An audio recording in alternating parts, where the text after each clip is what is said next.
एक बीमार इंसान के लिए उसका इलाज कर रहा डॉक्टर भगवान से कम नहीं होता।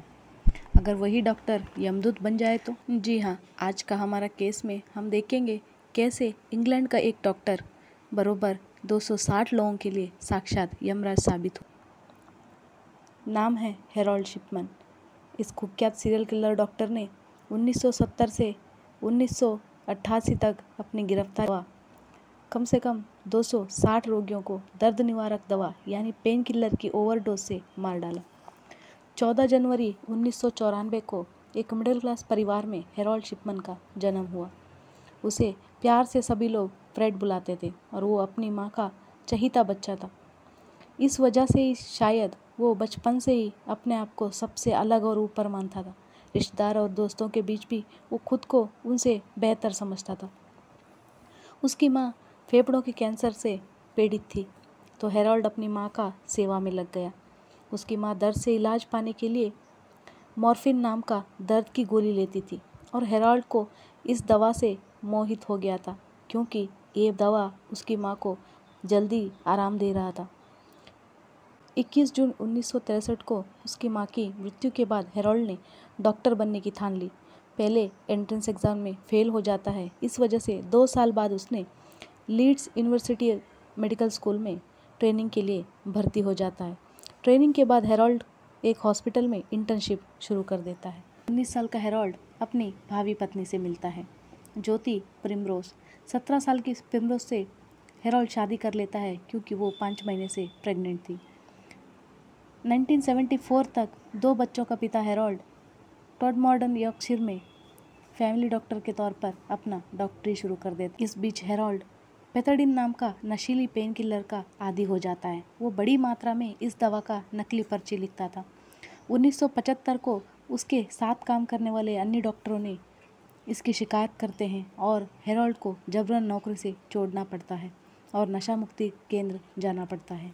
जांच के बाद हेरोल्ड को छोटा सा जुर्माना लगता है और जालसाजी के लिए थोड़ा सज़ा मिल जाती। कुछ साल बाद हेरोल्ड को हाइड के डॉनीब्रूक मेडिकल सेंटर में नौकरी मिलती है, जहां उसने अपने आप को मेहनती डॉक्टर के रूप में पेश करता है। अन्य डॉक्टर और रोगियों के बीच विश्वासी और समर्पित डॉक्टर बना। हालांकि अपने से नीचे काम कर रहे लोगों से काफ़ी अहंकार से पेश आता था। यहाँ वो पूरे 20 साल तक काम करता है।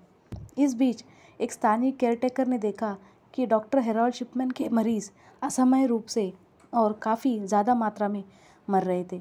अजीब तो ये था कि मर रहे लोग ज़्यादातर एक ही तरह से बैठे या लेटे होते। करने डॉक्टर हेरोल्ड शिपमन से सीधे तौर पर पूछा, पर हेरोल्ड ने कहा कि चिंता की कोई बात नहीं है, रोगियों का मौत काफ़ी नेचुरल है।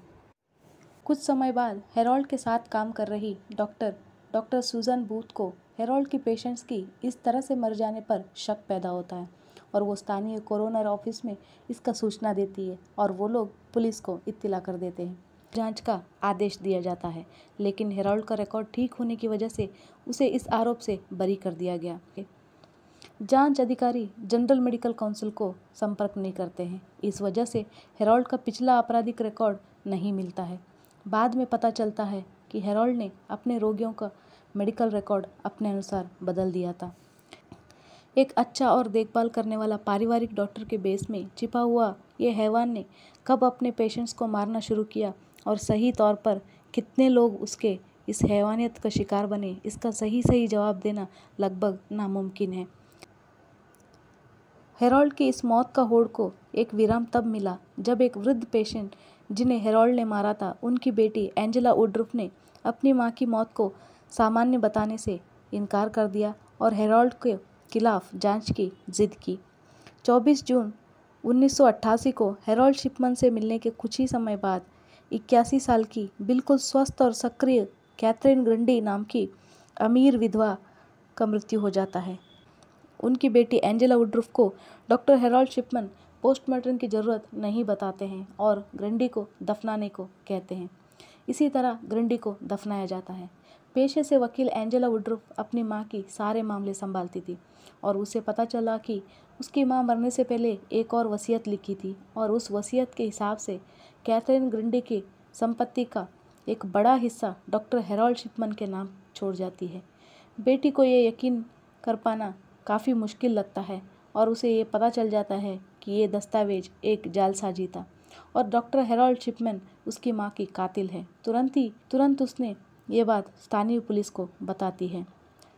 सबूतों के जांच के तुरंत ही बाद डिटेक्टिव सुपरिटेंडेंट बर्नार्ड पोस्टल ने इस बात को सही बताया कि ग्रंडी के शरीर को कब्र से निकालकर फिर से उसका पोस्टमार्टम किया गया और ये पता चला कि उसके मृत्यु के 3 घंटे पहले उन्हें मॉर्फिन की काफ़ी अधिक मात्रा में दी गई थी और वो डॉक्टर हेरोल्ड को ग्रंडी के घर से होने का समय पर मेल खा रहा था।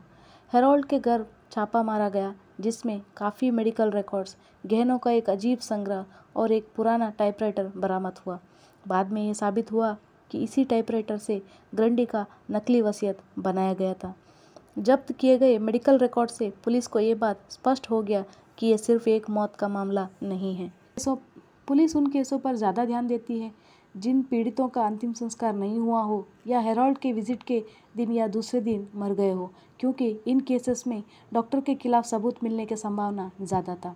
डॉक्टर हेरोल्ड ने काफ़ी ज़्यादा मामलों में परिजनों को, अपने रिश्तेदारों को हेरोल्ड के पेशेंट रह चुके थे, उन्हें मरने के तुरंत बाद ही अंतिम संस्कार करने को जोर दिया था।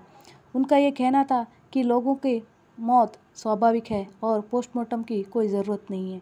कुछ मामलों में रिश्तेदार उनके बात से इनकार कर देते थे तो हेरोल्ड उन्हें कंप्यूटराइज्ड डेथ सर्टिफिकेट दे देते थे। पुलिस ने बाद में ये साबित किया कि डॉक्टर हेरोल्ड ज़्यादातर मामलों में पीड़ित के मरने के तुरंत बाद ही मेडिकल नोट बदल देते थे ताकि वो ये सुनिश्चित कर सकते थे कि उनके खिलाफ कोई सबूत ना हो। लेकिन हेरोल्ड ये भूल गए थे कि हर बार वो मेडिकल नोट्स बदलते तब कंप्यूटर अपने आप टाइम स्टैम्प लगा देता। यही चीज़ पुलिस की जांच में मददगार साबित हुई और उन्हें ये पता चला कि कौन से रिकॉर्ड बदल गए थे और कब।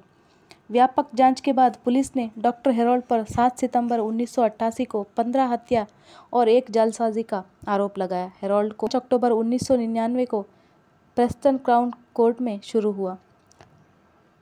प्रोसिक्यूशन ने यह दावा किया कि डॉक्टर हेरोल्ड ने 15 रोगियों को इसलिए मार डाला क्योंकि उसे जीवन और मृत्यु पर नियंत्रण का आनंद मिलता था और हेरोल्ड में कोई भी दया भावना नहीं था क्योंकि वो उनका कोई भी पेशेंट कोई भी लाइलाज बीमारी से पीड़ित नहीं था।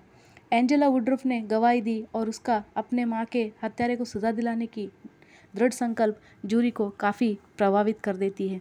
गवर्नमेंट पैथोलॉजिस्ट ने यह बताया कि जिन लोगों का पोस्टमार्टम हुआ उन सभी के शरीर में हद से ज़्यादा मात्रा में मॉर्फिन मिला जो उनके मौत की वजह था। फिंगरप्रिंट एक्सपर्ट ने यह बताया कि ग्रंडी के कोई नई वसीयत नहीं बनाई गई थी और उनका साइन भी जाली था।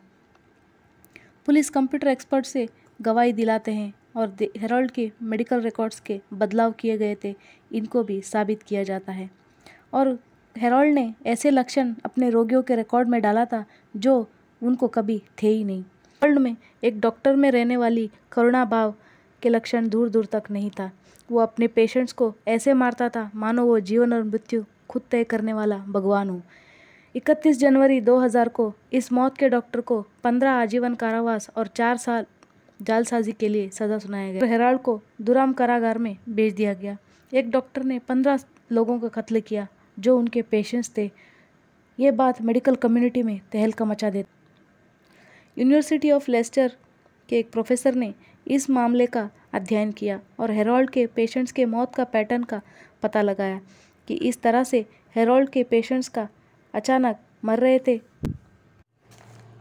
और प्रोफेसर ने अनुमान लगाया कि डॉक्टर हेरोल्ड ने अपने 24 साल के प्रैक्टिस में कम से कम 236 मौत के जिम्मेदार हो सकते हैं। हाईकोर्ट जज डेम जैनेट स्मिथ ने 500 पेशेंट्स के रिकॉर्ड की जांच की जो हेरोल्ड के पेशेंट्स थे और मर गए थे। 2000 पेज की रिपोर्ट में ये बताया गया कि कम से कम 218 लोग उनके शिकार हुए थे। सटीक जांच जो भी हो, इस बात पर कोई दो राय नहीं कि डॉक्टर हेरोल्ड एक खूंखार सीरियल किलर है। 13 जनवरी 2004 को हेरोल्ड का शरीर उसके कारागार के कमरे में लटका हुआ मिला। ये आज तक रहस्य बना हुआ है कि हेरोल्ड के शरीर का क्या हुआ और उसने सच में आत्महत्या की या किसी ने उसका हत्या की। इस तरह दुनिया का सबसे निर्दयी सीरियल किलर का अंत हुआ। फिर मिलेंगे क्रीपी क्राइम्स में। अलविदा।